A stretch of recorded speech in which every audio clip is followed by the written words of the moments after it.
बहुत समय पहले एक नगर में राजा रानी रहते थे। अभी नगर में खुशियों का समय चल रहा था, क्योंकि रानी ने एक बहुत ही प्यारी सी राजकुमारी को जन्म दिया। राजा का एक बहुत ही प्यारा सा परिवार था, लेकिन लोग कहते थे कि रानी एक जादूगरनी है। राजकुमारी के जन्म के कुछ दिनों बाद ही रानी कहीं गायब हो गई।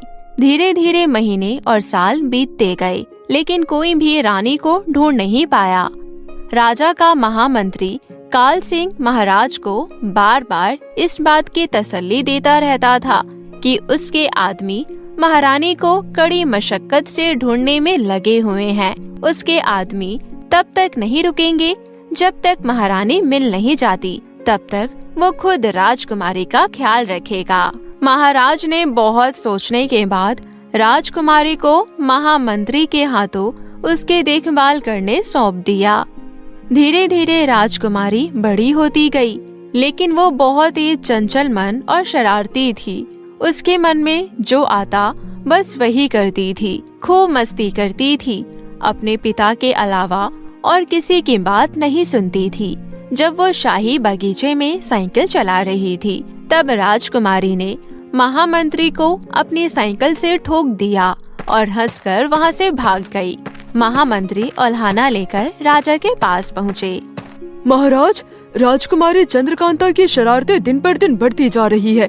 वह सारे नियम तोड़ती है और शाही शिष्टाचार का पालन भी नहीं करती। हम कर भी क्या सकते हैं महामंत्री? वो बिना माँ के पली बढ़ी बच्ची है, ऐसा ही होगा। महामंत्री दांत पीसते हुए वहाँ से चला गया। सच तो ये था कि वो महाराज को बेवकूफ बनाकर और राजकुमारी को गायब कर उस नगर पर राज करना चाहता था और राजा बनना चाहता था। राजा तो मैं अकेला ही बनूंगा। जिस तरह रानी को गायब किया, उसी तरह राजकुमारी को भी गायब कर दूंगा। रानी के गायब होने के बाद महाराज तो अंदर ही अंदर टूट चुके हैं। बेटी के गायब होने के बाद महाराज बिल्कुल बेसुध हो जाएंगे और सारा राजपाट मेरे हवाले कर देंगे। राजकुमारी को जादुई कहानियाँ पढ़ने का बहुत शौक था। कहानी सुनाने के लिए उसके पास उसकी माँ नहीं थी, इसलिए वो खुद ही कहानियाँ पढ़ती और सो जाती थी और सुबह उठकर निकल पड़ती थी एक नई कहानी की खोज में। आज वो गांव की सैर के लिए निकली। जब वो खेलती हुई एक जंगल में खो गई और चारों तरफ बाहर निकलने का रास्ता ढूंढने लगी, तब आसमान से आवाज आई, कोई तो बचाओ मुझे।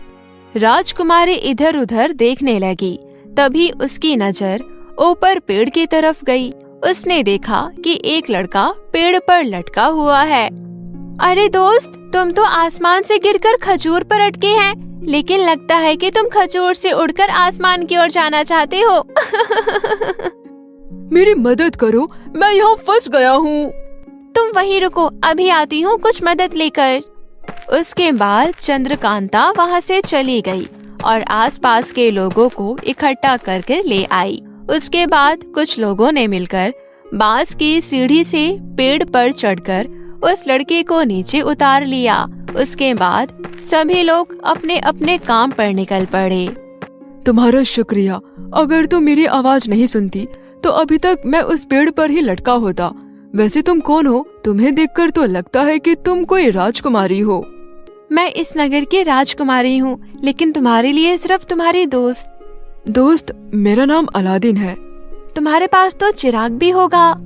वो दोनों ढेर सारी बातें करते हुए वो दोनों अलादीन के घर पहुँचते हैं। वहाँ जाकर राजकुमारी को बहुत ही सकारात्मक महसूस हो रहा था, क्योंकि आसपास रखी सारी चीजें बहुत ही आकर्षक थी। राजकुमारी एक छोटे से आईने को अपने हाथों में उठाते हुए कहती है, ये मेरे दादू का कमरा है। यहाँ रखी सभी चीजें जादुई है।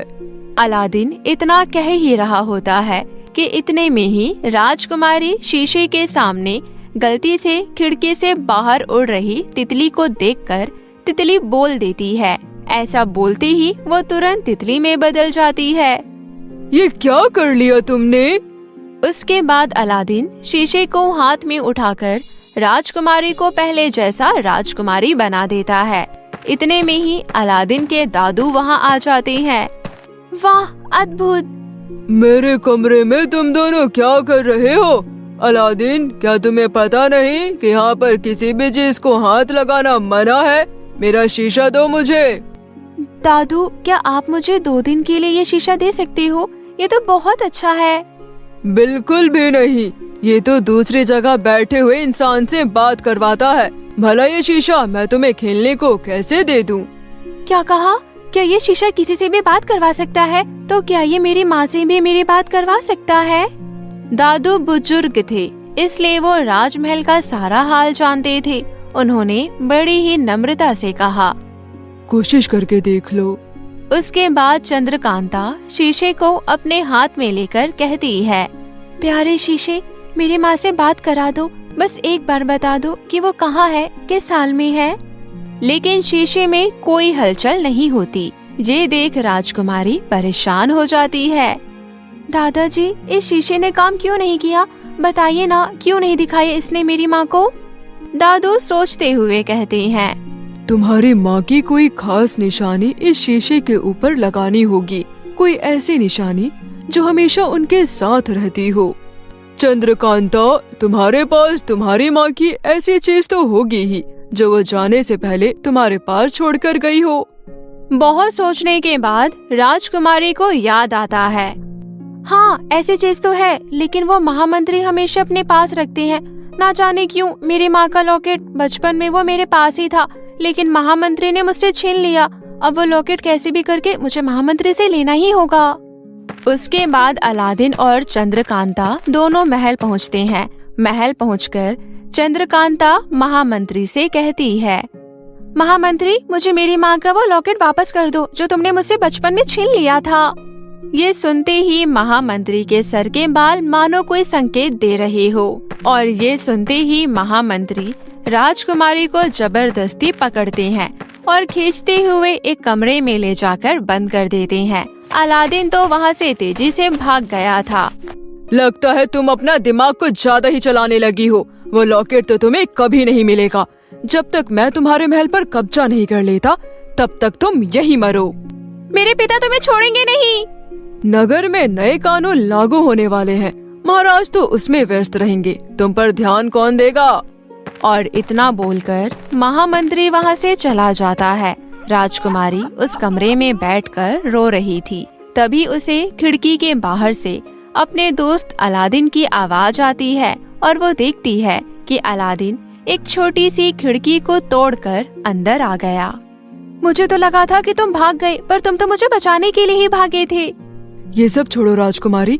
खिड़की तोड़ते समय मेरी नजर एक छोटी सी सुरंग पर गई, जो खिड़की के ठीक नीचे वाले पत्थर के पीछे है। चलकर देखते हैं वहाँ क्या है।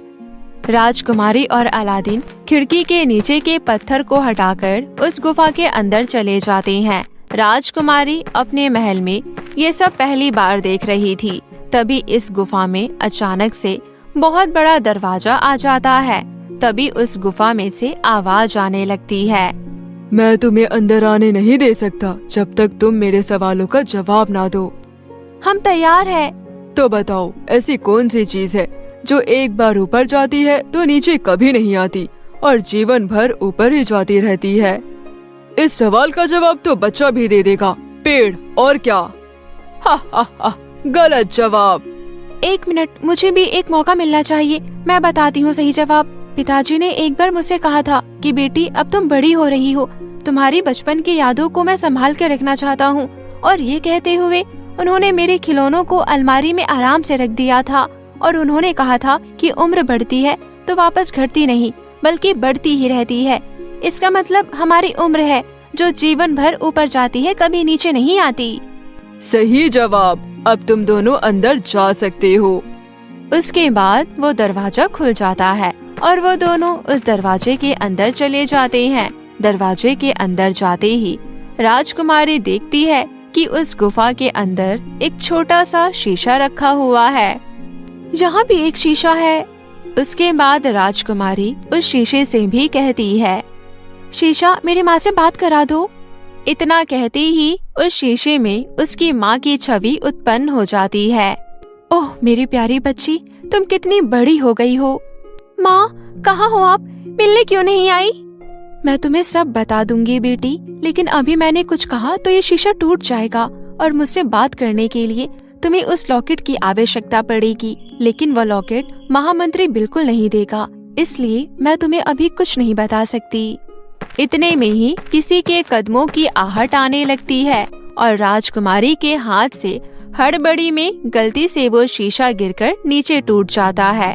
शीशा टूटते ही बाहर से महामंत्री के चिल्लाने की आवाज आने लगती है। महामंत्री के सर में बहुत तेज दर्द होने लगता है, क्योंकि उसका जादुई शीशा तो अब टूट चुका था, जिसके साथ उसके जादू का भांडा भी खत्म हो चुका था।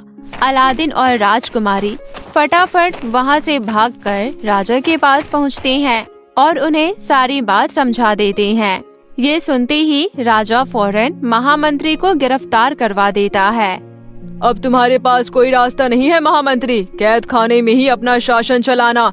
सिपाहियों, ले जाओ इसे मेरी नजरों के सामने से। 1 मिनट रुको।